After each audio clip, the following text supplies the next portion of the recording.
Olá pessoal, começando mais um JuraPod. Hoje está especial, o assunto mais importante hoje e o assunto que Foguinho mais gosta: cerveja. Já vim em homenagem. Foi? Comer água, foi? É o final de semana. Será que você vai mudar de direção, sair da cerveja tradicional para vir para uma mais elaborada? Vamos ver, hoje eu vou tirar todas as dúvidas. Eu acho que é dúvida de todo mundo. É isso aí, você que está aí agora nos assistindo, se inscreva no canal, nos acompanhe nas redes sociais, Facebook, Instagram, TikTok, acompanhe que é importante pra gente e para chegar conteúdo para você também. Hoje aqui nós vamos bater um papo com o empresário do ramo da cervejaria, Gustavo Martins. Seja bem-vindo, meu nobre. Opa, obrigado, pessoal. Muito feliz de estar aqui com vocês. Ô, Gustavo, na minha época, eu não vou falar a minha idade, porque senão fica feio, né? Cuscuz era bolo de aniversário. Mas na minha época só existia duas cervejarias, Brahma e Antártica. E tinha, do lado da cachaça, tinha Pitu e Tatuzinho. O restante era chamado Bufo-Bufo. E o Nosso Cambuí? interior não era... E o Cambuí? Não, mas é depois, é o Bufo-Bufo mesmo. Rolava também. Mas aí agora vem a questão da cervejaria artesanal, cerveja artesanal. E você tá nesse ramo aí, você é sommelier, conhecedor, né? Sim. Cervejeiro. Queria que você explicasse pra gente as diferenças todas aí, cervejeiro, sommelier. Vamos lá. Rapaz, assim, por mais que isso seja uma coisa nova, essa coisa de cerveja artesanal, principalmente no Brasil, eu acho que a curiosidade, ela sempre aconteceu em todo mundo, né? Eu acho que todo mundo sempre teve essa curiosidade de saber de como é feita a cerveja, como são feitas as bebidas, principalmente essas bebidas mais industrializadas, né? Sempre surgiu a curiosidade na cabeça das pessoas e as grandes cervejarias sempre criaram uma fantasia em torno disso, como se fosse apenas uma alquimia e que ninguém era capaz de fazer isso, apenas elas. Sim. Ao longo do tempo, as pessoas foram começando a conhecer mais o produto, a informação se tornou mais fácil e acabou com que também as pessoas curiosas como eu Sim. puderam ter mais acesso à informação, e esse acesso à informação e acesso aos recursos trouxeram mais oportunidades tanto de negócio como de até explorar coisas novas, né? Eu sempre fui um cara super curioso, super gostava de fuçar, de saber como é que era feita cada coisa que eu tinha, né? Sim. E uma das coisas era a cerveja. Eu sempre fui amante de cerveja, mesmo na época que só tinham cervejas padrão, né? E eu sempre quis saber, como é que é feito isso? Como é que é esse processo? Como é que você sai de alguns insumos, alguma matéria-prima para Você era consumidor de cerveja tradicional? Olha, hoje eu confesso que eu bebo muito pouco de cerveja tradicional, mas não vou dizer que eu não bebo também. Sim. Mas assim, se perguntar assim, tem em minha casa? Não. Minha casa eu acabo bebendo muito mais da minha e outras artesanais. Mas não vou deixar de beber também. Aí assim, outras artesanais eu bebo sem problema nenhum. Mas até um case de estudo também, né? Para você descobrir novos sabores e tal. Então, voltando ao assunto da curiosidade, foi na época de 2013, 2014, que eu sempre fui curioso com isso, e eu tenho um primo que ele começou a fazer cerveja no Rio de Janeiro, cerveja caseira como hobby. Fervendo na panela, Isso, fazendo na panela e maturando, fermentando mais na geladeira, sempre de um modo bem caseiro mesmo, como hobby. E ele me apresentou isso, e daí meio que virou a chave e virou, esse negócio é fantástico, eu preciso entrar de vez nesse mundo, né? E aí eu comprei um kit de cerveja, esse kit padrão mesmo, panelinha de 20 litros e tal. Vende na internet, é acessível. Isso, vende na internet, vende no Mercado Livre, vários vende vídeos, aqui inclusive. Já vi vários vídeos no TikTok. A gente tem aqui em Salvador, a gente tem uma loja que fomenta bastante o homebrew, que é a Bahia Malt. E eles sempre vendem esse kit. Na verdade, a Bahia Malt não existia na época que eu comecei a fazer cerveja, então, mas até hoje eles são grandes parceiros. E assim, eu comprei o kit, fiz a primeira cerveja, ficou horrível.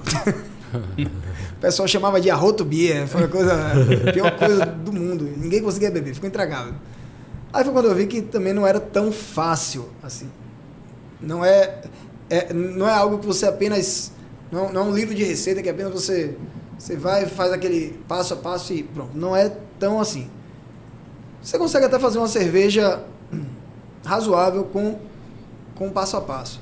Mas para você realmente fazer uma cerveja excepcional, tem que ter muito estudo. E aí foi quando eu entrei, ainda como hobby, a estudar e a fazer novas experiências. Foi quando eu comecei a chegar num produto que até hoje a gente vende. Tomou curso? Tomei alguns cursos também. Sim. E muito estudo de vários livros. Existem livros de produção, tanto de produção caseira como de produção industrial. Não repare a voz não, pessoal, que eu estou um pouco rouco, mas... Fica à vontade, tem água à vontade aí. Muita cerveja gelada no carnaval. Muita cerveja gelada. Agora deixa eu tirar uma curiosidade. Esse boom da cerveja artesanal começa quando aqui? Eu quero só complementar essa pergunta de Jura, porque, tipo assim, quando o Jura pergunta esse boom, o que a gente via antigamente, eu digo o histórico mesmo que o Jura tá falando, da Antártica, da Skol, Sim. E do nada a gente viu um boom com a questão do puro malte, né? Que aí, eu acho que foi o mercado crescendo, gerando curiosidade para essa parte, e veio a primeira cerveja que eu vi, que trouxe com toque de artesanal para o lado consumidor a gente, foi a Eisenbach, que trouxe aquele conceito todo e tal. E dali eu vi o mercado abrindo, mas esse boom todo, eu quero só comentar isso. Porque a Júlia perguntou esse lado, mas eu quero perguntar esse boom mesmo do mercado. Olha, eu acho que começou pelos idos de 2016 a 2018, eu acho que foi quando realmente... Mais profissional, explodiu. uma coisa mais profissional. Nessa linha que eu estava indo de 2014 até 2016 foi quando eu estava transformando o hobby em negócio. Esse produto que é a amendoípa, que foi a primeira receita que eu produzi de verdade para ela ficar realmente com presença, com personalidade, as pessoas foram gostando, eu comecei a ver que tinha um potencial de negócio e aí a gente montou a gente já estava planejando montar um negócio em cima disso, né? Abrir uma empresa e começar a vender. E aí foi quando a gente participou de um concurso em 2016 e desse concurso a gente ganhou o primeiro lugar e a premiação para esse concurso era uma produção comercial, uma produção com mapa, o concurso foi onde? Foi em São Paulo. Em São Paulo. Era uma produção com... Que lá o público já está registro no mais mapa. organizado. Sempre São Paulo está uns frente. 4 anos à frente daqui. Assim, de fomento, de tal. E o mercado consumidor lá é muito mais forte, né? Sim. Aí, a partir daí foi quando eu... Amador ou profissional? Esse concurso era amador, mas para se tornar profissional. Entendi. Foi a porta... A partir daí foi a virada de chave mesmo para eu transformar isso num negócio. E aí, quando eu transformei num negócio, eu vi que não bastava só com o conhecimento cervejeiro. Tinha que ter o conhecimento de gestão também, né? Sim. Precisa de conhecimento de gestão de empresa, de marca e tudo. Mas uma coisa que era que sempre foi bem bacana é que a gente sempre seguiu forte um conceito. A gente tinha um público que a gente queria alcançar, a gente sempre teve uma missão a cumprir e a gente tinha um mercado ainda inexplorado.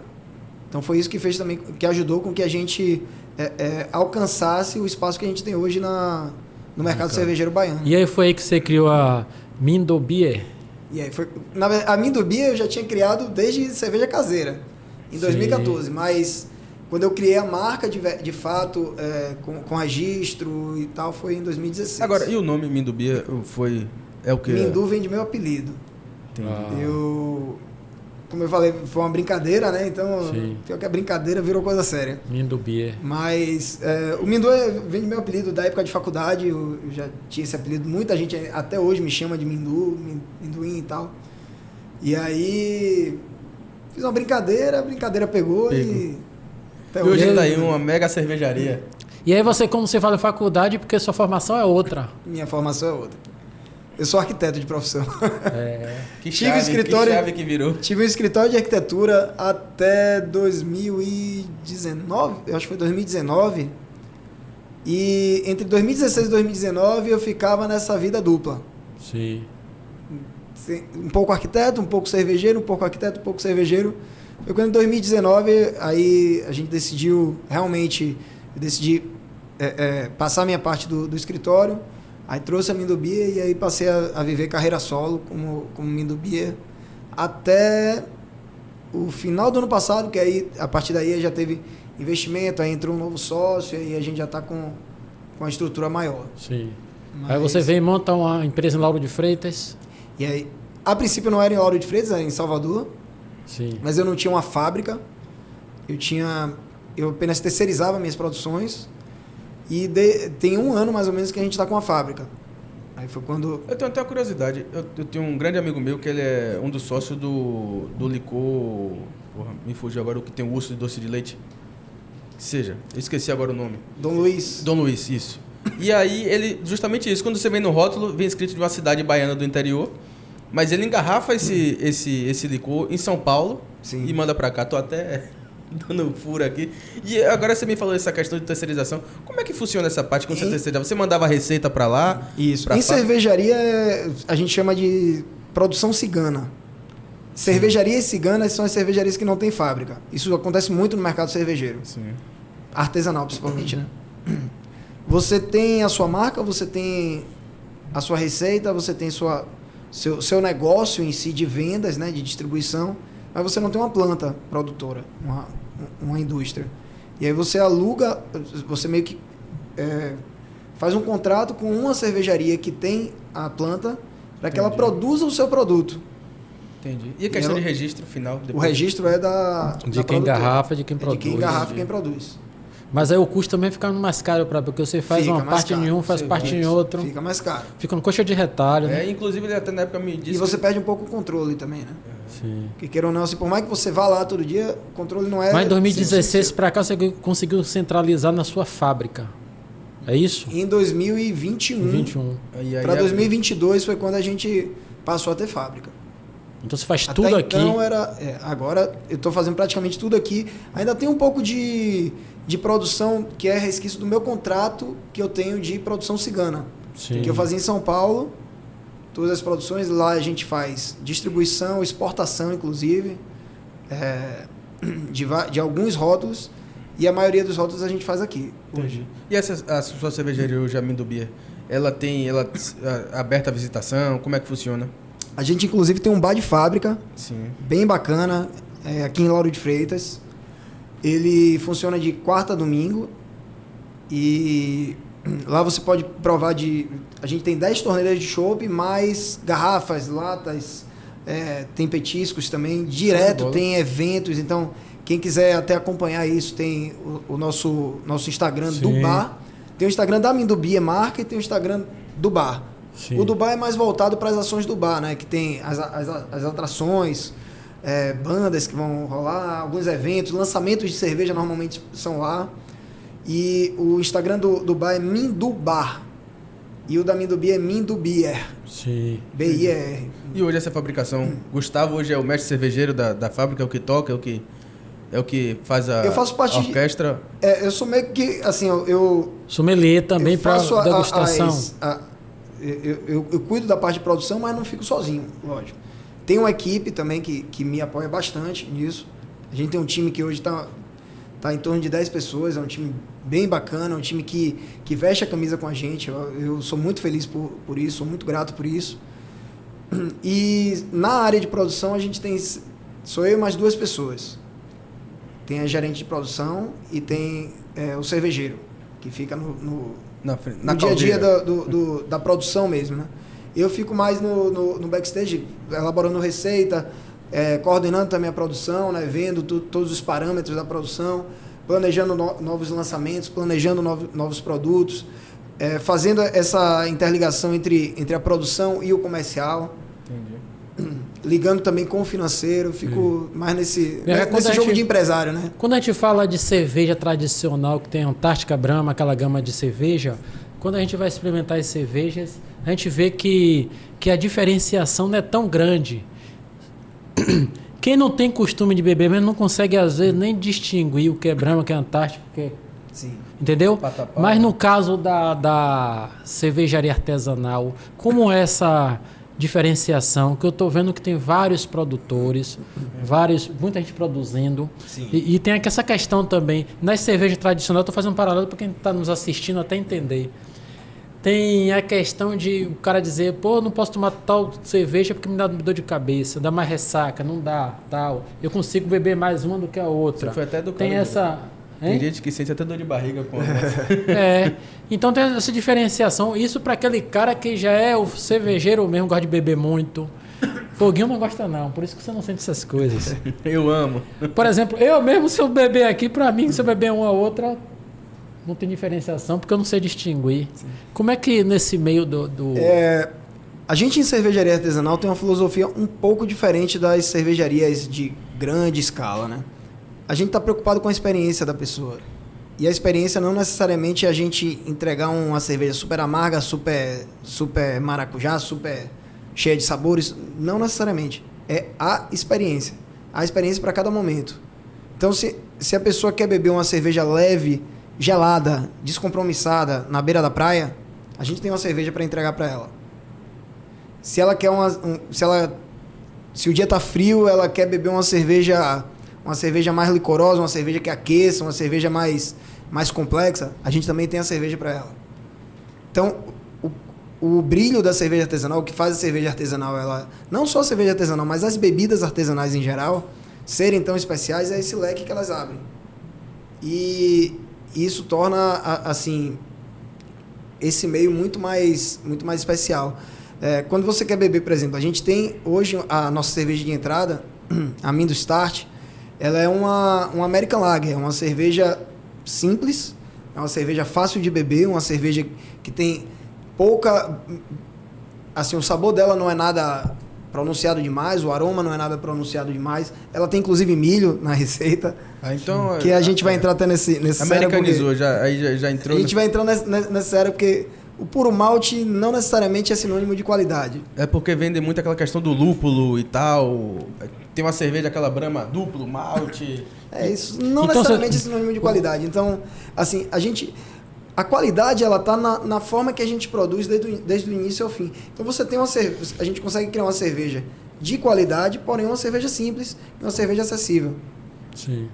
Ao mesmo tempo que a gente também cria cervejas super complexas, cervejas que são para paladares que são mais apurados, as pessoas que estão acostumadas com a cerveja normal, nessas mais elaboradas, elas vão estranhar. Claro, que o intuito dessa cerveja é outro. Sim. Mas quando você fala, no caso, eu tenho sua fábrica que é a cervejaria Mindo Beer, mas você tem vários produtos, né? Sim.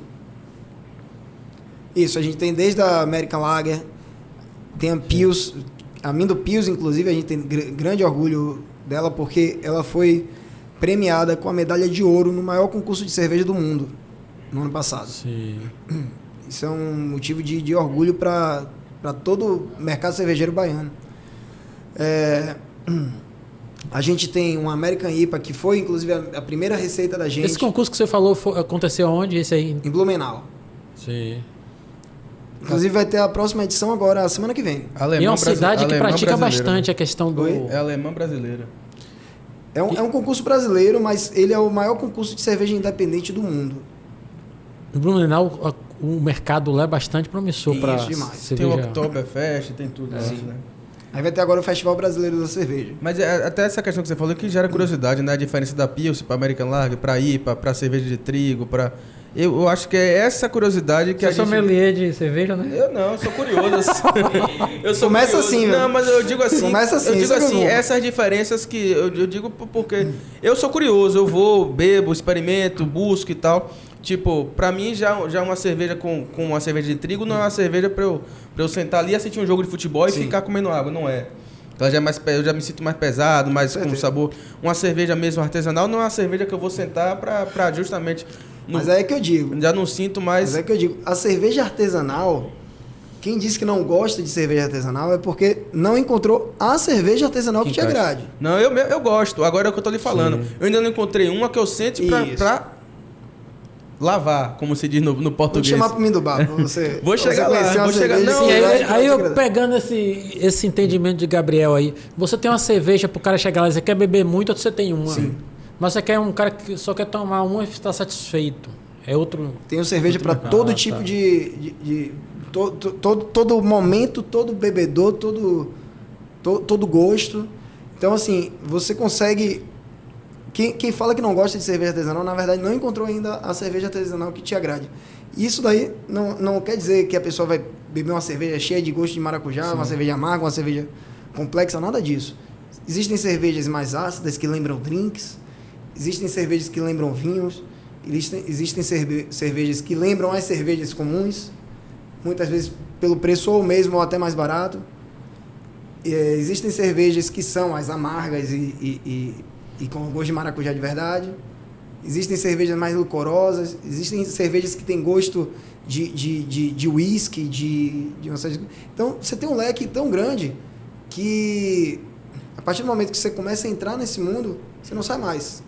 Sim.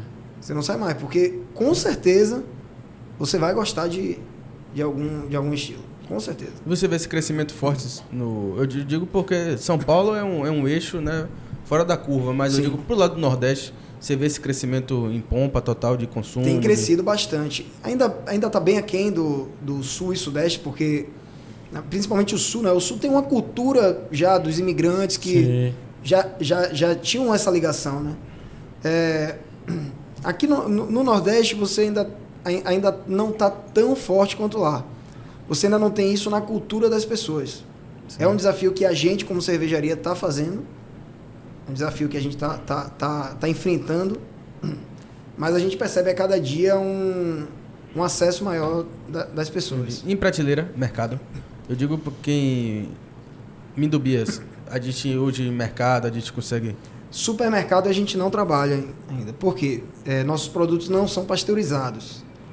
A pasteurização ela é um processo que você estabiliza a cerveja, porém você deixa ela com menos qualidade. Sim. Você eleva a temperatura dela, então isso daí ela sofre um pouco, mas ao mesmo tempo ela mata qualquer micro-organismo ou levedura que ainda continue na cerveja. Então você estabiliza ela, você faz com que ela não trabalhe mais, né? Com ação de calor e tal. Mas isso daí deixa a cerveja, vamos dizer que ela envelhece antes da hora, sabe? A gente não faz isso lá na fábrica. A gente costuma sempre entregar, a gente quer entregar a cerveja no melhor momento, como se a pessoa ela está abrindo a garrafa, ela tivesse a mesma experiência de estar tirando a cerveja do fermentador. Entendi, show de bola. Então isso a gente não faz, a gente não vende para supermercado, por quê? O supermercado, ele vai comprar sua cerveja, vai colocar no depósito dele por uns 3 meses, até cadastrar o produto, tal, para aí depois ele colocar na gôndola. Então você perde a qualidade, né? A partir do momento que ele colocou na gôndola, já está com risco de perda.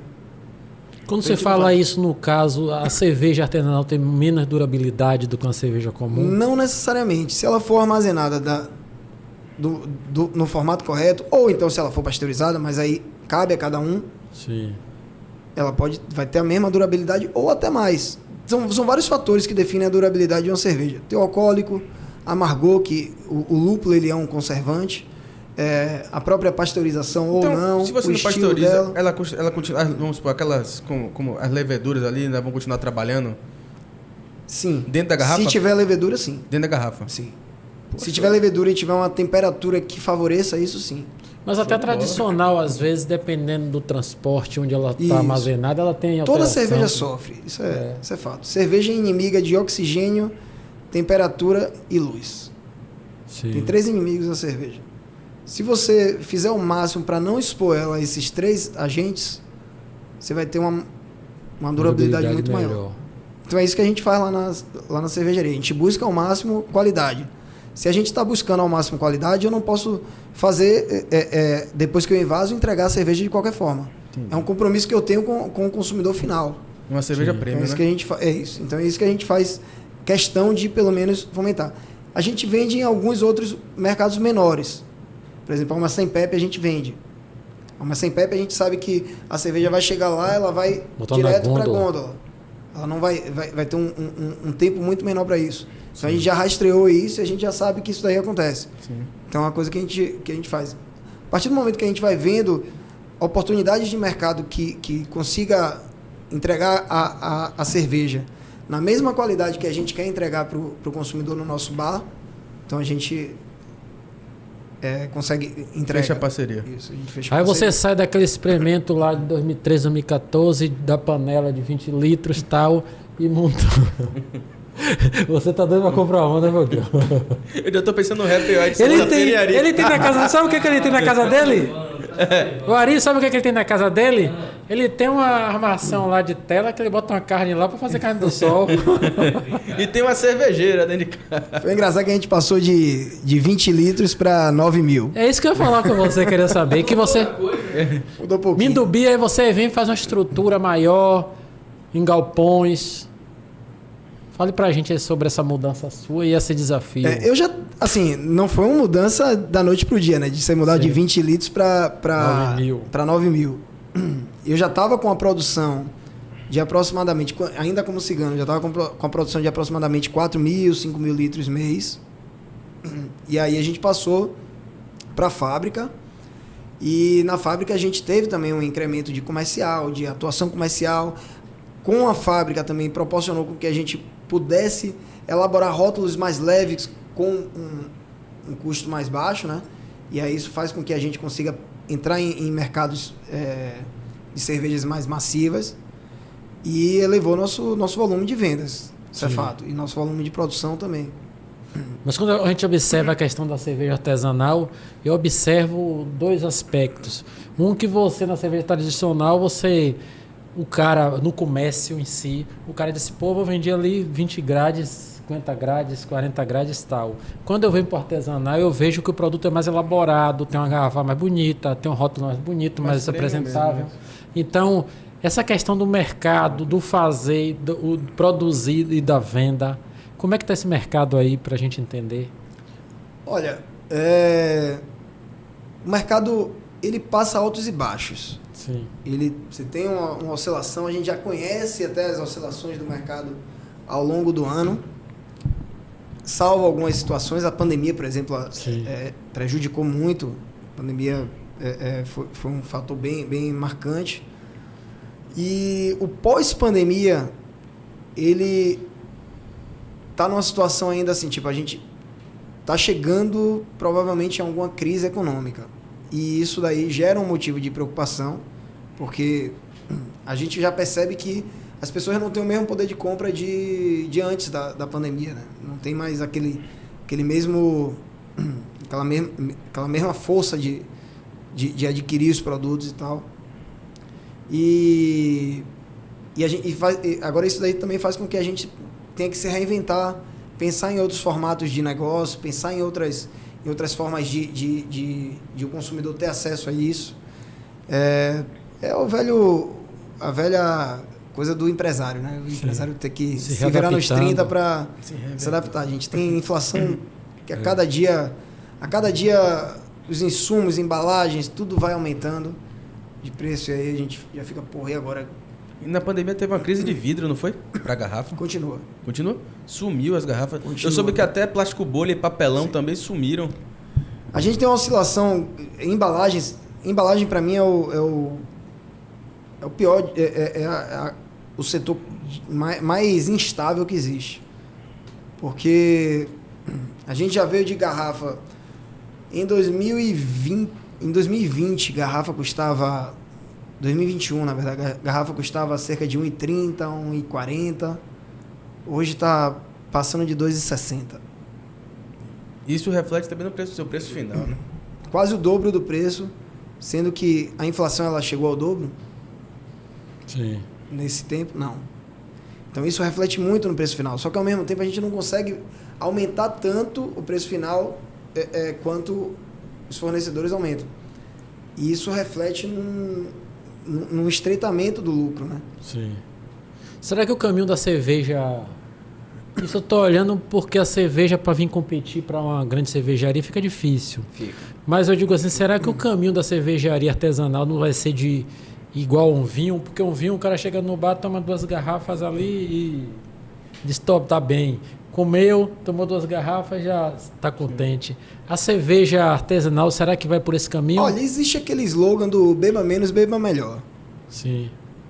Esse slogan sempre foi muito usado na área de cervejaria artesanal e tal. Mas assim, eu não sou muito adepto a esse slogan, não. Eu acho que assim, Beba menos se você quiser beber menos. Mas Sim. beba melhor de qualquer forma. Sim. Então, assim, você tem forma de, se você quiser beber muito, você vai beber muito, mas beba com responsabilidade e você vai ter um produto que seja leve, tão bom quanto, muito melhor até do que a Mas eu falo isso cervejaria em questão do custo. mainstream. Do custo quando a gente fala que... Até com relação ao custo. Sim. Existem cervejas mais baratas artesanais.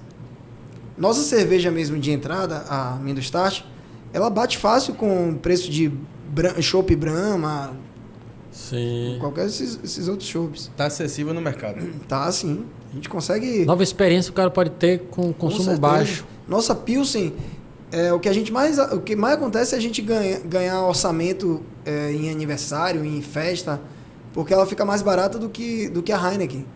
Que a pessoa pediu um chopp Heineken. Fica mais barato e é uma cerveja muito mais... E a Heineken teve essa explosão de status, né? Todo mundo quer estar com uma verdinha na mão, em Claro. qualquer lugar. A Heineken ajudou muito nessa virada de chave, né? Das pessoas beberem. É que tudo acaba sendo moda, né? Tudo acaba sendo uma É o tendência. país que mais consome hoje no mundo a Heineken é o Brasil. É. Tudo acaba sendo muito tendência. As pessoas antes eram ligadas na Skol, porque a Skol era a que tinha maior aceitação e Descia tal. redondo. A Skol começou a perder mercado. Não, a tartaruga era a Brahma. Nha, nha, nha, nha. Copa do Mundo. Foi quando a Heineken começou a ganhar mercado. A Heineken veio muito nessa onda do puro malte,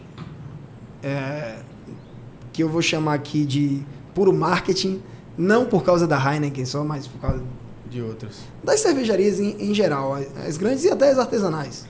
Eu digo que até muitas artesanais tiraram essa coisa do puro malte como sendo... Você disse que ia explicar essa Sinônimo questão de do algo puro superior. malte.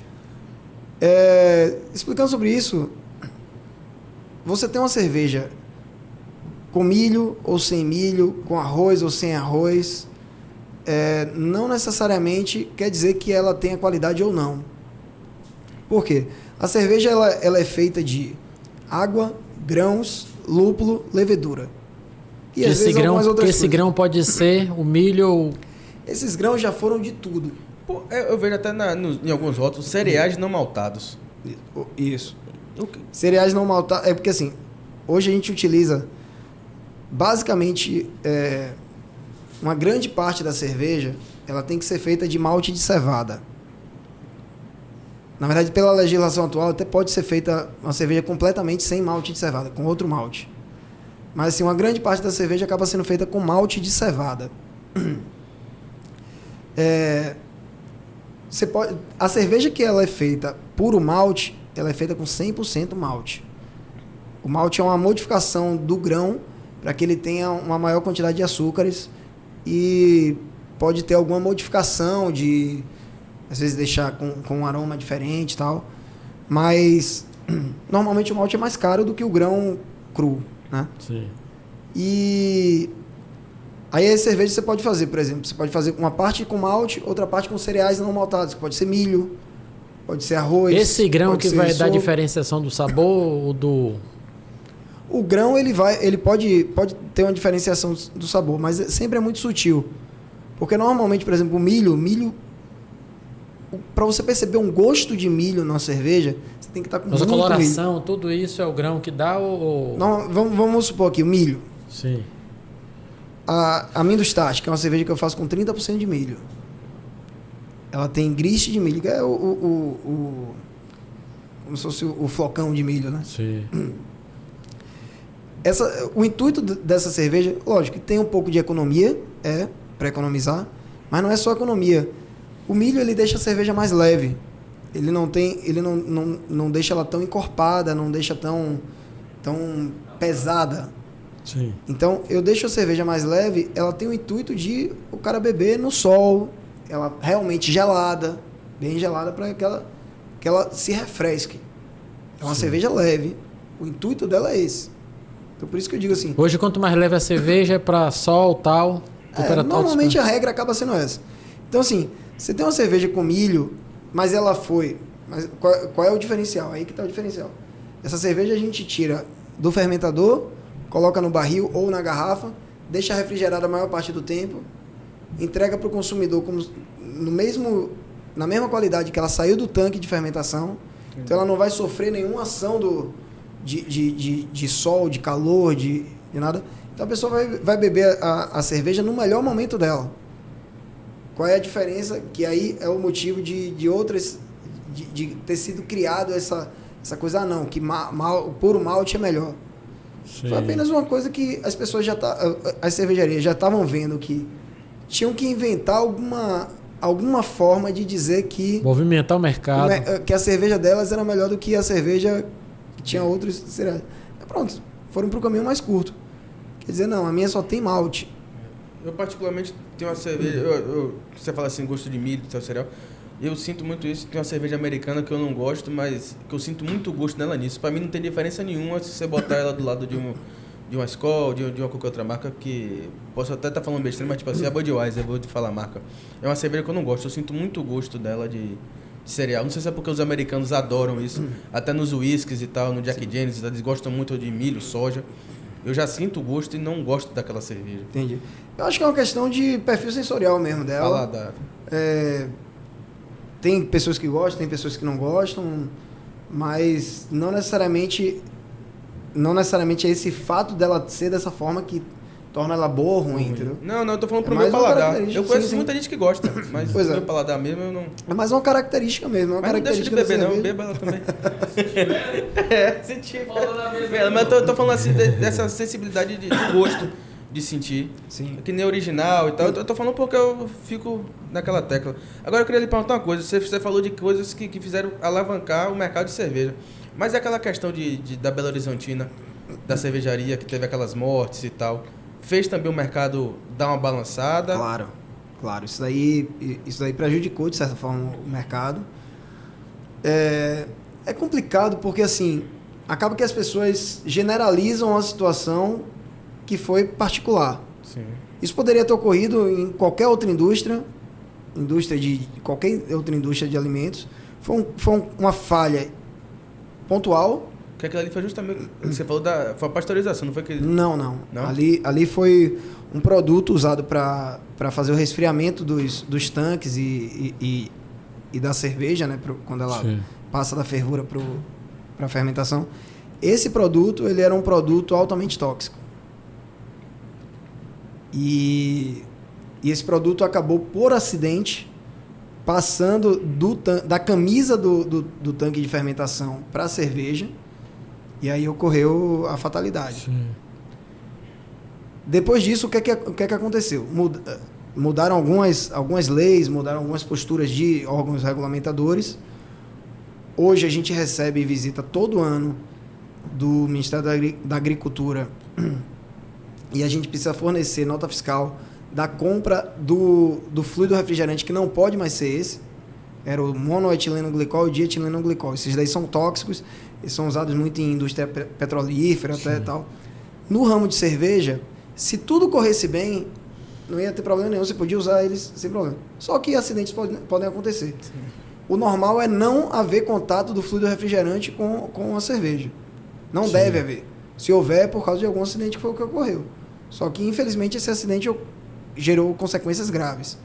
Hoje a gente utiliza álcool de cereais e água. Então, o risco que hoje a gente e outras cervejarias entregam ao consumidor é zero. Porque no máximo, e inclusive a gente coloca um corante. Então, assim, se acontecer algo como aconteceu... O corante avisa, sinaliza. Ele avisa que a cerveja você vai perder o lote, mas é muito melhor do que morrer alguém, claro. Sim. Não tem dimensão isso. Então, hoje a gente tem uma segurança que, até que a gente não saiba que entrou algum resíduo do fluido refrigerante, é apenas água com álcool. Só vai deixar a cerveja um pouquinho mais alcoólica, mas não vai oferecer nenhum risco ao consumidor. E isso já é usado amplamente em todas as cervejarias. Todas as cervejarias daqui da Bahia, todas as cervejarias que eu conheço, utilizam dessa forma hoje. Então, o risco à saúde das pessoas é zero. Gustavo, os insumos para produção é no mercado interno mesmo ou você vai buscar alguma coisa fora? A gente tem muitos insumos que são importados, mas normalmente a gente adquire de distribuidores locais. Sim. São importadores, mas a gente adquire daqui. Um ou outro insumo quando a gente quer ter um diferencial na cerveja, que a gente quer algo que ninguém no mercado tem ainda, aí a gente busca de fora. Foi o que vocês fizeram para ganhar esse prêmio aí? Olha, até que não, viu? Até que o prêmio a gente fez... O mérito foi do processo mesmo. Tem um slogan seu que vocês botam no seu perfil ali, que é mostrar a Bahia que vai além do Dendê, né? Sim. Mostrar uma experiência pro baiano, né? O que é que a Bahia tem? O que é que a gente tem de especial aqui? Não é só dizer, minha cerveja é legal, o Chite Meu Rei. Não. A gente quer mostrar ingredientes baianos, que é uma coisa que a gente faz também. Muitas cervejas que a gente faz é com ingredientes regionais. A gente já usou licuri, já usou mangaba, já usou umbu, usou mel de cacau, a própria pitaia que tem muito no Nordeste. Sempre a gente faz... Usou cacau de Ilhéus também, café da Chapada. Então a gente sempre faz questão de fomentar isso e mostrar para o público nacional e até internacional que a Bahia, o Nordeste tem seu valor, tem ingredientes excepcionais e que não precisa ficar... A gente pode mostrar que a Bahia é especial dessa forma. Não rotular, né? Isso, não rotular. Nossos rótulos não tem aquela coisa de explorar a imagem como se fosse novela da Globo antiga, aquela novela da Globo. Acho massa. A gente não quer fazer isso, Sim. mas a gente faz questão de mostrar que a gente é baiano. Você vai mostrar que tem um diferencial. Você vai mostrar que tem um diferencial e que combina com a acarajé também. A gente tem orgulho disso. A gente tem orgulho disso. E lá tem alguma cerveja aí que combina com o acarajézinho? Sempre tem.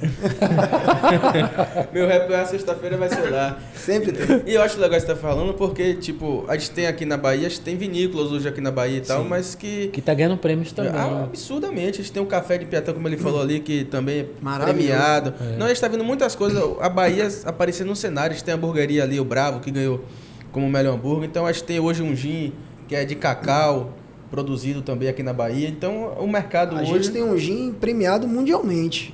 O Gin Aviator daqui. Daqui não conheço, não. Que já ganhou alguns prêmios internacionais, inclusive. É um rótulozinho rosa? Eu não lembro se eles têm um rótulo rosa, mas eles têm uma garrafa preta com um avião. Não vi não. Esse gin o pessoal é daqui de Lauro de Freitas também. Conheço não. E a fábrica é aqui e eles têm um produto excepcional. Eu acho interessante, é justamente isso, a gente levar a Bahia... O café da Chapada de Piatã, maravilhoso. Não, e a cervejaria, a gente tá vendo... Eu até ia perguntar isso, porque como a gente tá vendo, não só a Mindubim, mas a gente vê algumas cervejarias hoje despontando em Salvador, e eu queria saber até essa união. Vocês são unidos, vocês se conversam, não? Sim, a gente tem... Ou é concorrência, aquele negócio... A gente tem um grupo, Bahia Serva, que é um grupo também com apoio do Sebrae, que é um grupo que a gente se une para... fomentar e também buscar melhorias para o meio, né? Para o meio cervejeiro, tanto com relação à parte de fomento à indústria, como a parte de incentivos tributários. Isso o Sebrae tem ajudado muita gente e o núcleo em si, o núcleo Bahia Serva tem sido muito promissor, tem ajudado bastante. Concorrência existe, claro. Todo meio a gente tem concorrência, tem momentos em que a gente acaba se batendo um com o outro, mas assim, no geral, as cervejarias, elas costumam ser, até porque assim, a grande maioria veio do hobby, e veio do hobby quando a gente era todo mundo junto, né? Então, assim, tem muito de colaboração, é lógico, tem sempre um pouco de... E o município de Lauro de Freitas também tá sendo procurado para essas cervejarias se instalarem, né? O município de Lauro de Freitas, ele se tornou o real polo cervejeiro baiano. Eu não sei exatamente o número, mas, se não me engano, tem quase 20 cervejarias instaladas, né, nessa área. Mas quando você fala de cerveja artesanal, vocês já estão em um nível, essas 20, já está industrial, já tem um porte tô falando grande. De cervejarias industriais, não necessariamente porte grande. Eu digo cervejarias registradas no Ministério da Agricultura. Quando eu digo um porte grande, que você sai dos 20 litros da vida. Ah, claro. Sempre mais que isso. Sempre bem mais que isso. Já tá na caldeira, né? Já tá na caldeira. Mas o mercado tá crescendo absurdamente. Mas, no caso, a Mindubim, com esses prêmios que você ganhou, você se tornou, no seu segmento, já uma referência a vocês. Sim. Como é que foi depois desses prêmios aí? O que me deixa bem feliz, assim, é o trabalho sendo reconhecido, lógico, né? E assim, é algo que a gente tá colhendo agora, mas algo que a gente plantou desde 2016. Aliás, até desde antes, né? Desde a época de panela. Que a gente nunca abriu mão de ter um produto de ponta que o produto fosse equiparado com qualquer produto no mundo. Sim. Eu não queria fazer uma coisa para me destacar aqui só no meu mundinho e pronto. Eu sempre fiz questão de fazer o melhor produto possível para que ele pudesse se destacar em qualquer mercado. Tanto que isso daí foi o que proporcionou com que a gente ganhasse destaque em São Paulo, no Brasil todo. Depois o produto fosse exportado, ele continua ganhando destaque na Europa. A gente exporta para a Holanda, e aí da Holanda ele é enviado para os outros países. E a gente sempre recebe feedbacks muito bons. Então, assim, isso acaba sendo consequência, esses prêmios e tal, acabam sendo consequência do trabalho que a gente vem fazendo desde o início. A coroação, né? No mercado que você está, uma empresa dessa como a sua, de cervejaria, ela chega um momento que ela estagna e você tem que fazer umas Receitas novas? Não, receitas novas não, estagna na questão do crescimento, porque se crescer muito você vai já equiparar a uma cervejaria tradicional, de certa forma. Uma Ambev comprar? Não, eu digo tá assim... longe da gente chegar no volume de... Não, eu digo assim, você uma... pode dizer assim, pô, eu vou produzir aqui... Você disse que produz hoje 9 mil litros. Mas você diz assim, pô, produzindo 50 mil litros, para mim, para eu não perder essa qualidade, eu vou manter esse perfil de 50 mil litros e agora eu vou fazer franquias. Vou só te dar um exemplo aqui. A gente produz 9 mil litros. Se a gente até produzisse 50 mil litros, sabe quanto que uma cervejaria das grandes coloca em um fermentador? Sim. Normalmente elas têm, sei lá, seus 30 fermentadores. Sabe quanto é que ela coloca em um fermentador? Não tenho noção. 900 mil. Ah, tranquilo. A distância é muito grande ainda.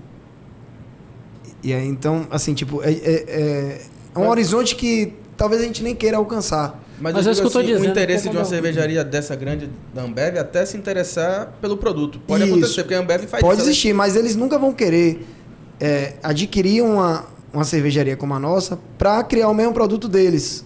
Entendeu? Entendi.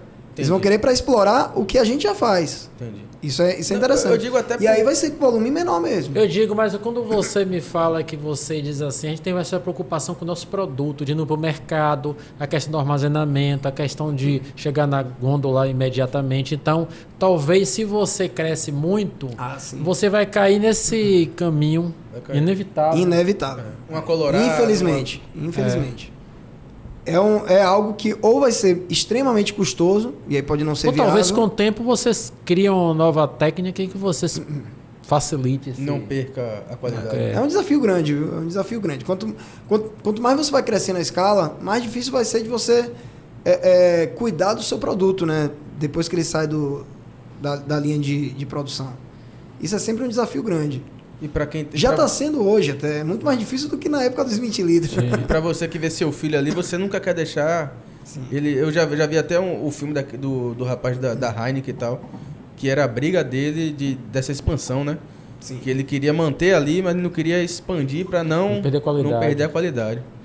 Agora, você falando disso aí, eu tive uma coisa pequena aqui, mas tipo assim, o Guaraná Jesus, que era restrito ali ao Maranhão, a Coca-Cola comprou o Guaraná Jesus e hoje está levando o Guaraná Jesus pro Brasil todo. Mas para não ter concorrente... Não, mas o Guaraná Jesus era um Guaraná regional, só uma tubaína, né? Só que era rosa, com sabor de chiclete, tutti-frutti. Continua rosa. Guaraná rosa, mas eu digo que expandiu o Brasil, né? Eu não sei ali, mas ele perdeu a característica dele ali, de expansão.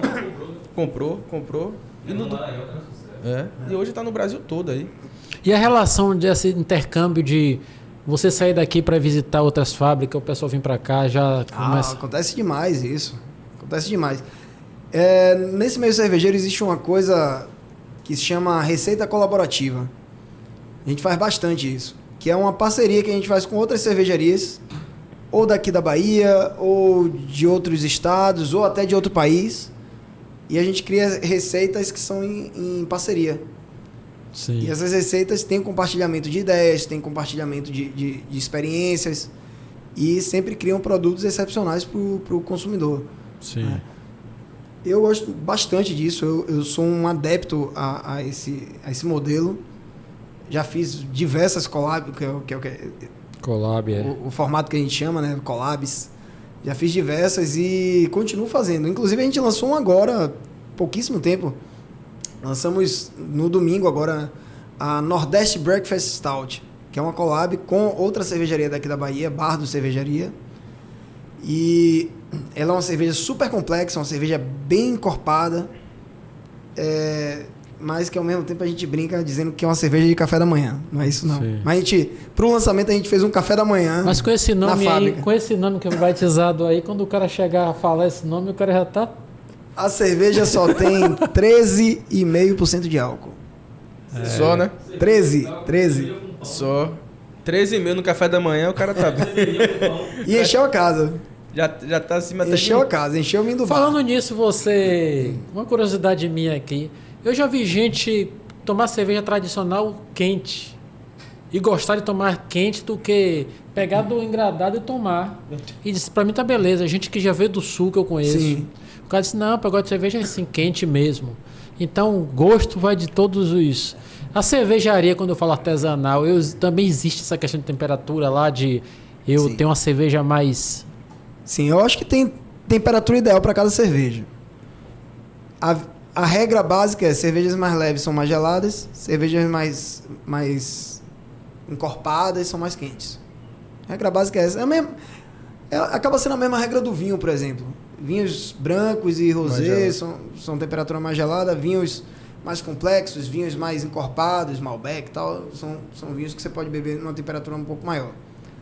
Via de regra é isso. Mas lógico, Sim. cabe a cada um. O Quem paladar. quiser bebe do jeito que achar melhor, né? Não tem... Eu fiz uma pesquisa no seu Instagram ali e eu percebi que os nomes dos seus produtos são uns nomes muito elaborados. Mindu alguma coisa assim. E eu vou dar uma sugestão aqui para você fazer um com nome futuramente aí, quem sabe daqui a uns 5 anos, mas nordestino. Sim. Um produto diferencial. A Nordeste Breakfast Stout tem uma série de cervejas ácidas que a gente faz com frutas que se chama biomas, Sim. que a gente explora os biomas baianos e nordestinos. Sim. Lá ele Bia. Rapaz, essa daí é uma receita que eu ia fazer, inclusive, com um amigo meu. Mas ainda vou produzir essa daí.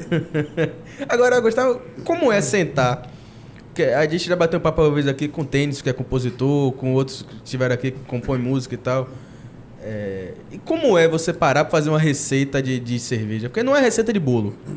Não é. Como é você parar e pensar assim, poxa, me inspirei hoje e vou...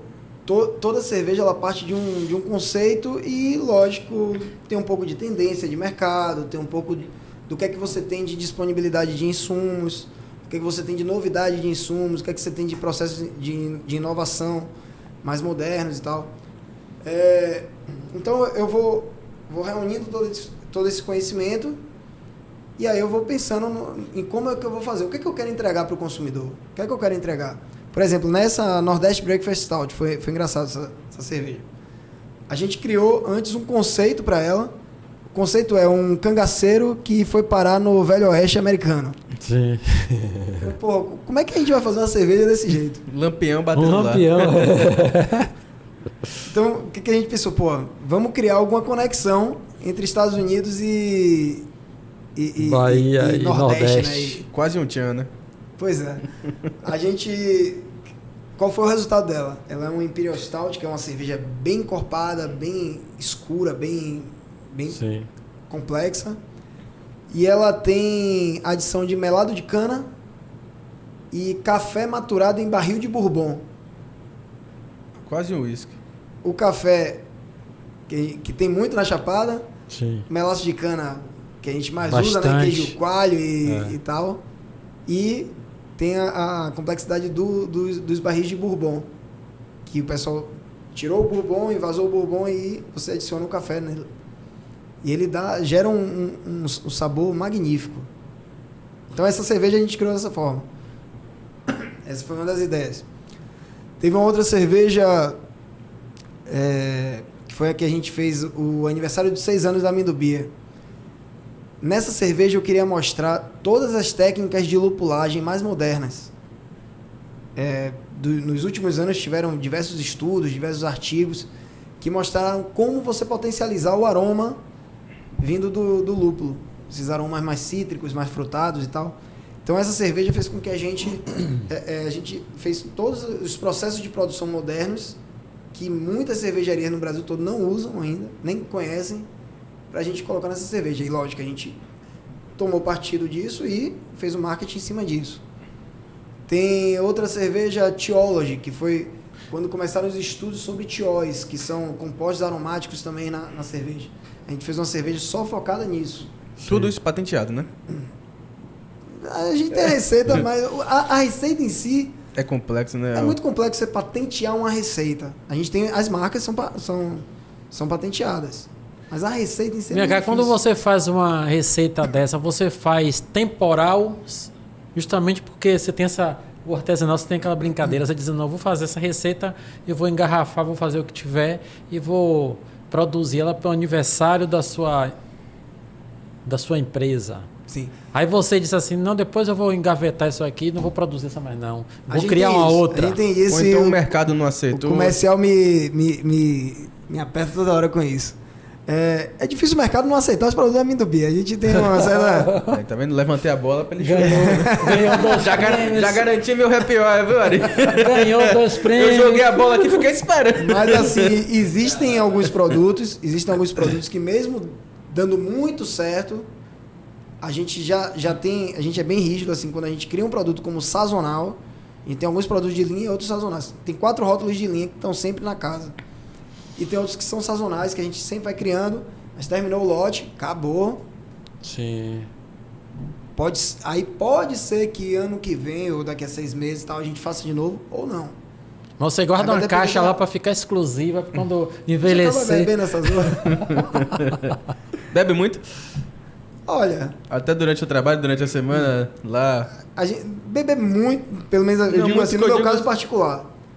Eu não bebo muito, mas eu bebo sempre. Tem que estar sempre ou degustando alguma coisa, ou... Sim. Sempre você tem que estar ligado nisso, né? Mas, até por eu morar longe, ter que ir dirigindo e tal, aí eu evito... Até explicar na Blitz, poxa, eu sou mestre encher a cara, cervejeiro, sou sommelier. Aí só quando tem a oportunidade mesmo, aí eu vou... Mas bebo feliz. Minha cara, da cerveja tradicional, naquela época, lá no meu tempo de criança e juventude, veio a questão da Malzebia, né? Que é uma cerveja escura, que o pessoal disse não foi feita para mulher consumir. Eu acho engraçado que quando... Tinha essa questão. Quando a gente fala de Imperial Stout, que são as cervejas mais encorpadas, bem escuras, o pessoal fala, parece aquela Malzebia. Eu fico, meu Deus do céu. Porque a Malzebia, ela é uma cerveja que na Alemanha, inclusive, as crianças podem beber. Uma cerveja super leve. Teor de álcool é pouco. Muito pouco. Cerveja muito levinha, assim, né? Muito fácil, meio sem graça até. Tinha até uma marca famosa que sumiu, que tinha a Caraquives. Na verdade, a Caraquives, ela não é nem uma Malzebia, ela é até uma... Eu achava que ela era uma Malzebia. Stout de massa, né? Era muito famosa, eu só relacionava ela, que era o touro, né? Isso. Mas agora tem interromper. uma coisa pra pontuar, essa coisa de falar de cerveja de mulher e cerveja de homem. Isso daí a gente não pode... Não, eu tô dizendo naquela época. Eu digo até porque a Não, porque tem mulher, as mulheres estão bebendo mais do que os homens. Ainda mais no meio de cerveja artesanal, você tem... ainda tem uma atuação masculina muito grande, isso é fato, não tem... A gente percebe... Mas as mulheres estão ganhando muito espaço. Sim. Existem mulheres altamente capacitadas, existem mulheres altamente competentes, e a mulher, ela tipo, não existe uma cerveja feita para a mulher. Hoje a mulher, ela tem o gosto dela. Que pode ir para uma sour, pode ir para uma stout, pode ir para uma pilsen. Então é uma coisa bem abrangente. Uma cervejaria tanto para o homem quanto para a mulher. A Proibida até escorregou nisso, que lançou demais. Lançou uma Proibida Mulher. Deu uma escorregada. Era um mole absurdo. Então, assim, é uma coisa que a gente faz questão. Cerveja lá pra gente, a gente não rotula de forma alguma se é para homem ou se é para mulher. Mas eu digo que lá outrora. Mas, lógico, naquela época... Naquela época, era o cara tinha um sempre conceito que mulher não bebia. Isso. Aí o cara dizia, não, essa cerveja é mais feita pra mulher, que era mais cerveja, fraca. cerveja por muito tempo, ela foi tida como uma bebida masculina, né? Sim. Houve muito preconceito de mulheres bebendo e tal. Por muito tempo houve isso. A própria cerveja artesanal está meio que mudando essa concepção aos poucos. Mostrando que cerveja é para todo mundo. Cerveja ela pode ser para qualquer... Para homem, para mulher... Se você conhecer minha mãe, minha sogra e minha irmã... Agora a questão falando do sommelier, o sommelier, que é o experimentador, tanto de vinho tal, você é sommelier de cerveja. Sim. Mas esse sommelier, o cara tem que ter aquele tino de dizer, pô, vou botar isso aqui tá bom para um mercado geral. Dá bom mais para aquele cara que gosta de uma cerveja. Eu tenho que ter esse tino. Como é que funciona esse... O trabalho do sommelier é bem complexo. Você pode se formar em sommelier e fazer várias coisas ao longo da sua carreira profissional. Você pode trabalhar na área comercial, você pode trabalhar em bar, você pode trabalhar em restaurante, você pode trabalhar como... minha formação de sommelier me traz uma outra perspectiva, que é de gestão de qualidade na cervejaria, é poder provar os produtos e ver se ele está conforme... É o provador. Eu queria. Isso. Aí é muito hora-copa, é muito estudo, muita experimentação, né? Mas é basicamente isso. Você desaprovou já alguma produção? Tipo assim, fez uma receita e, porra, Já. não deu certo, não Já tá legal. já teve produção que eu desaprovei e busquei formas de resolver e resolveu. Já teve produção que a gente teve que jogar no ralo. Não encaixou. Que não teve jeito de resolver. Sim. Bora, vai pro esgoto, é melhor. Outra coisa que você comentou aqui que é até importante, você disse assim mesmo, tem cerveja que eu tenho um preço que eu consigo comparar com a tradicional. Aí você disse que, parece que você comentou, que isso que eu digo, se alguém já faz aniversário, já chama vocês e disse assim, traz o barril lá que só vai servir Mindobia. Mindobia. Rapaz, a gente tem um modelo, inclusive, de venda de chopp e com a chopeira, a gente entrega todo o processo pro... Que é um diferencial para uma né? festa, né? A gente Você tem só esse modelo. servir cerveja Modelo chopp artesanal. em casa. A pessoa vai, faz o pedido, a gente leva a chopeira, o barril, do jeito que a pessoa quer, monta tudo lá, deixa tudo prontinho, a pessoa faz o evento. E aí, E passa quando o termina Pix. o evento, a gente... Claro, né? Isso daí é necessário que a gente precisa sobreviver. Passe até antes de chegar lá. Senão não E chega. aí termina o evento, a gente recolhe tudo e a pessoa fica feliz. Sim, importante. E até você falando dessa questão aí, esse armazenamento, aquele barril que eu já vi, tipo, ele não é de inox. É um barril meio que de plástico. Depois muita gente, eu digo por lá em casa, minha mãe já usou até pra fazer caqueiro. Que é um... ele não sei se ele é Tem o plástico. barril PET e acrílico, o barril... que ele é marrom. Isso. Tem alguma diferença ali pro barril? Olha, a única diferença é que ele é descartável. Entendi. E o inox não. O inox é retornável, ele retorna e a gente lava e reutiliza. Quantas vezes for necessário. Sim. É um o PET botijão. não. O PET normalmente a gente utiliza para mandar para o interior da Bahia, para mandar para outros estados. Que é um barril que não vai precisar de logística reversa. Entendi. Porque eu já fiz um evento já e veio naquele barril. Sim. Depois minha mãe adorou que virou um caqueiro lá. É legal, só precisa ter cuidado para despressurizar antes Para não de abrir. estourar. Se você tentar abrir ele normal, pode correr o risco de... Vocês fazem apresentações de degustações tal para o público? A gente faz muito evento ou em bares e restaurantes parceiros ou até no Mindubar. Direto tem eventos assim de degustação, a gente reúne uma equipe. Inclusive, ainda não está com data marcada, mas em breve deve ter um evento de degustação de cervejas complexas. Sim. Lá na fábrica. O que seria um complexo que você fala? Cervejas que normalmente tem uma gama de sabores e aromas e uma complexidade de camadas de sabores e aromas muito maior do que as comuns. Entendi. Normalmente acabam sendo essas mais alcoólicas, essas cervejas mais complexas mesmo. São cervejas que você deixa lá ela na mesa, você começa a beber ela gelada, depois ela vai esquentando e vai ganhando outros sabores e aromas. Entendi. É uma coisa maravilhosa, uma experiência... E a questão da ressaca tomando cerveja artesanal, existe como é menos? Existe. Não vou dizer que não existe, porque exagero, se você tiver, você vai... Até se você beber água, Sim. Exagerado você vai ter problema. É o suco da Embase, né? Até se você beber água em exagero, você vai ter problema. Eu não vou dizer que cerveja artesanal não dá ressaca, não é isso. Mas lógico, algumas cervejas que são feitas com maiores cuidados, com menos álcool superior, com menos problemas de produção, tendem a gerar menos problemas para o organismo. Sim. Mas exagero vai sempre te dar ressaca. Não tem jeito de qualquer bebida. Outra coisa na sociedade que a gente observa é que o pessoal está reclamando que as pessoas não sentam hoje mais para bater papo. Com a cerveja artesanal, isso acontece ou é como uma cerveja, o cara chegou lá, tomou a sua e o cara vai lá, Foguinho aqui que é especialista em cerveja, vai dizer... Você que gosta da cerveja, você vai chegar lá tomar uma cerveja artesanal, vai ficar comentando, aí outro vai chegar, vai comentar, e aí vai gerar aqueles comentários. Daqui a pouco passou um tempo, você disse, eu vou pra cá satisfeito. Já bebi, já comecei. Não, acho que tem de tudo, né? Tem um pessoal que vai fazer isso, tem um pessoal que vai continuar batendo papo do mesmo jeito. Agora, Gustavo, me tira uma dúvida. O que é o lúpulo? Que tanto se fala, que tanto a gente vê em propaganda de televisão... A cerveja é uma coisa magnífica porque ela tem 4 ingredientes e esses 4 ingredientes geram complexidade, aroma e sabor para a cerveja. O lúpulo, ele é um dos ingredientes.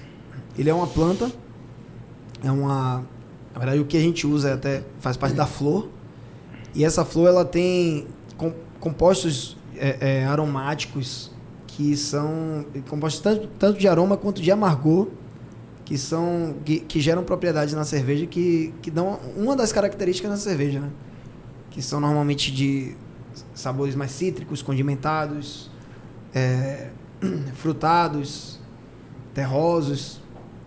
O lúpulo ele é responsável por isso. Ele é responsável também pelo amargor da cerveja. Entendi. Então aí isso... já tem... Oi, Diego. Não, pode falar. Aí além disso, aí você tem o malte, que gera também outros sabores e aromas, e o malte tem outras características, além de também fornecer o açúcar que vai virar álcool. Eu ia justamente perguntar isso. Tipo, a Heineken ela tem um amargor mais forte, e eu já vi, tipo, aquela Beck's, ela ainda vem no nível de amargor atrás dela. Sim. Na lata, que ela ainda tem um amargor superior, eu não lembro o nome, mas eles têm uma tabela, uma escala, né? E ela, IBU, ela tá no top, tipo 5, 6, é uma coisa assim que ela tava lá. E ela bota o marcador de latinha aqui como Sim. se ela... Na verdade, o top pra ela, né? Não, eu digo pra ela, mas como é que configura isso na questão do amargor na cerveja? O amargor é mais complexo que isso, mas assim, normalmente as cervejarias, elas calculam o amargor nessa escala de IBU. O IBU é uma medida quantitativa de amargor, de alfa-ácidos, que é uma substância de amargor dentro da cerveja. Então você faz um teste de laboratório e consegue identificar quanto IBU tem na cerveja. Mas o amargor em si só da cerveja é uma coisa mais complexa. A sensação de amargor ela pode ser diferente, porque assim, a cerveja é basicamente um líquido doce que tem um amargor para equilibrar. E aí muitas vezes tende para um lado ou tende para outro. Aí conforme a sua receita que vai dizer isso, né? Então, por exemplo, a Beck's é uma cerveja mais leve, mas é uma cerveja que tem 20 IBU de amargor. Aí você vem, por exemplo, para Minduípa. A Minduípa tem 50 IBU de amargor. Quase o triplo. Ela tem um amargor mais pronunciado? Tem. Mas não tanto mais pronunciado como se fosse o triplo de amargor da Beck's, sabe? Entendi. É mais ou menos assim a regra. Por quê? Porque você tem também uma base de malte que ela sustenta esse amargor e dá um equilíbrio na cerveja. Entendi. Com esse tempo que você está no mercado aí, você da sua empresa, vocês conseguiram já identificar um tipo de cervejaria que tem uma característica que agrada mais ou... Porque eu tenho essa diferenciação, como você disse, tem vários gostos e... Mas eu acredito que você tem um produto que você disse assim, esse aqui agrada a maior escala. Olha, é bem relativo isso, viu? Eu acho que talvez tenham produtos de algumas cervejarias que agradem mais, mas não sei se tem uma cervejaria que agrade mais a maioria das pessoas, sabe? Sim. Ainda no meio de cervejaria artesanal é um pouco difícil isso. Eu acho que até a Mindubia mesmo. A Mindubia, a gente tem produtos que agradam bastante o público mais entrante. Tem produtos que agradam bastante o público mais geek, né? Aquele público mais curioso. Tem cervejas que agradam bastante o público que está querendo a modinha e tal. Tem muito... um pouco de cada. E quem está nos assistindo aí, está querendo se aventurar nesse meio aí, o que é que você orienta? Que não conhece nada de cerveja artesanal? Não conhece nada, ou que quer consumir, ou que quer produzir.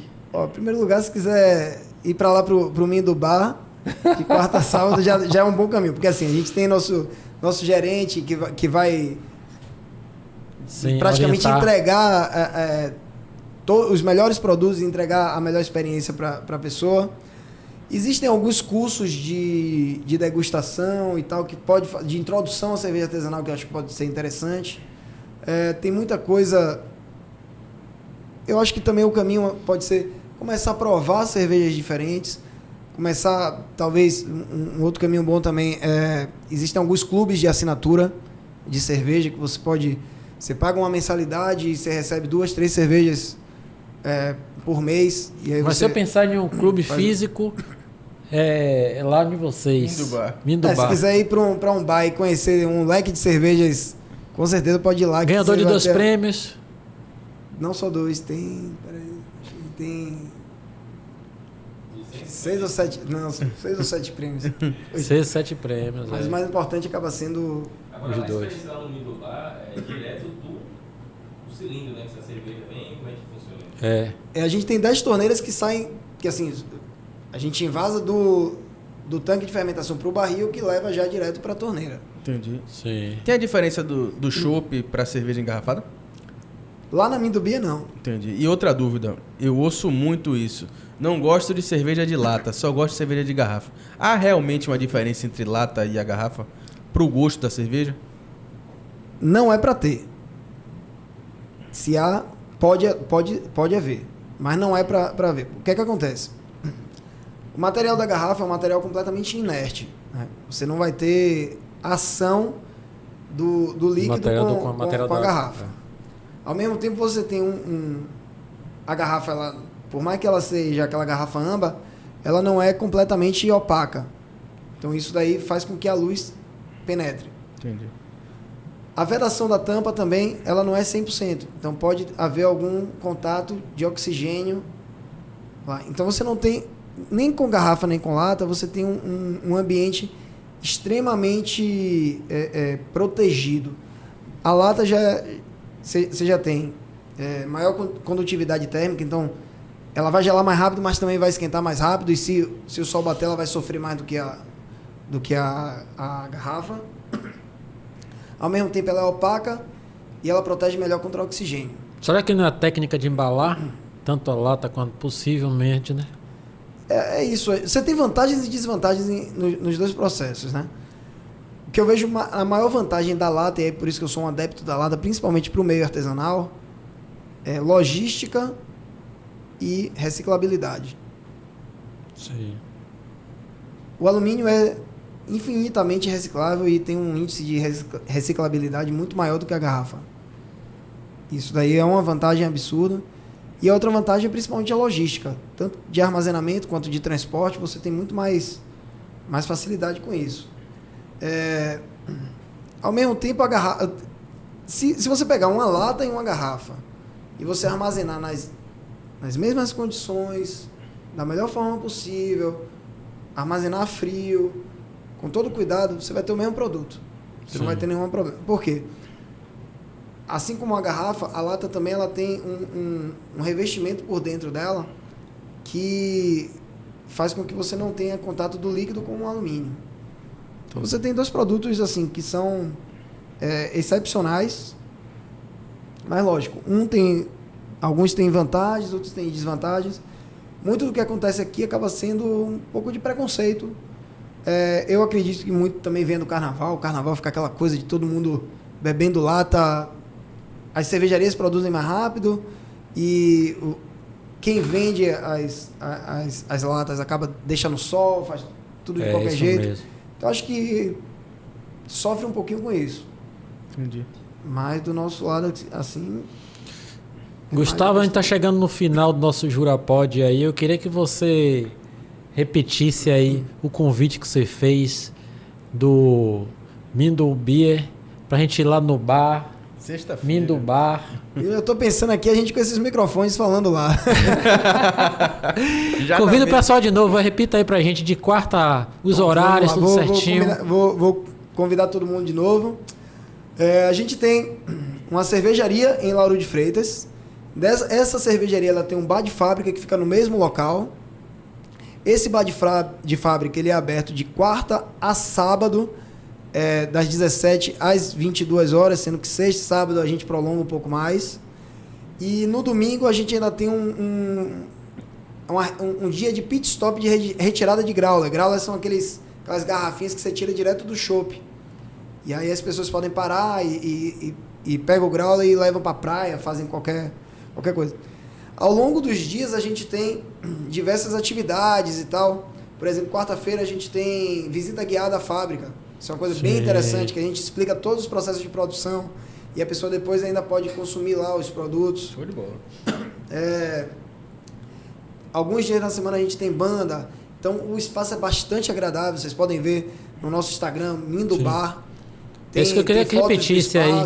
Mindo Bar. Mindo Bar é o bar. É o bar. E você também tem a questão da Instagram cervejaria da Mindo Beer. Que você fica sabendo mais das novidades de lançamentos e filosofia da gente, outros produtos e tal.